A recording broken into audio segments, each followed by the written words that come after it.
Congressman, can you respond to the accusations from your Democratic colleagues about your questioning during the briefing yesterday? Absolutely. I would love to.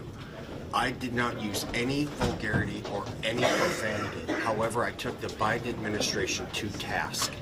They have been responsible for some of the worst foreign policy debacles in the history of the nation, including abandoning thousands of American citizens and our allies to terrorists in Afghanistan. They emboldened Vladimir Putin through showing strategic weakness. We now have Americans held hostage by terrorists in the Middle East. At least 25 Americans have been murdered by savages. They're killing Jews at a level that they haven't done since the Holocaust. And the Biden administration is not acting.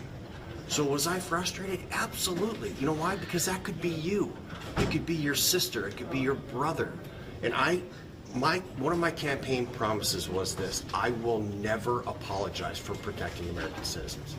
I'm just not going to do that. I spent my entire adult life either in combat, training for combat, or training other people to go to combat to protect American citizens. So did I use vulgarity? Absolutely not. I did not. That's not the appropriate forum for that.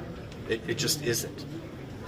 But I took them to task, everybody in that room. And I'll do it again and again and again, because the Biden administration needs to understand that we are a co-equal branch of government. The founding fathers were so concerned that the House of Representatives would be too powerful, and yet over the decades, the House of Representatives has abdicated their responsibility to the executive branch. The executive branch, Republican and Democrat, has become so terribly powerful that it is a threat to the country. This is the people's house.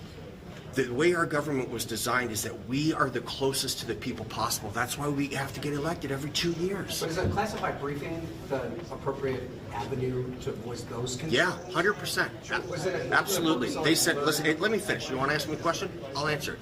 Absolutely. Because they sent the B team over here. And the brief that they got, I literally get better information on Twitter. And that's inappropriate because I am a member of a co-equal branch of government. So you think the information you get on Twitter should the president send in special forces to rescue some of these hostages? I would absolutely never comment on any of those operations, even if I was aware of them. It's totally inappropriate and could potentially compromise those forces and American citizens, and I would never discuss that in public. Could you talk about the mentality of those forces, though, that may be preparing for something like that? Talk to that. Yeah, I did that my whole life.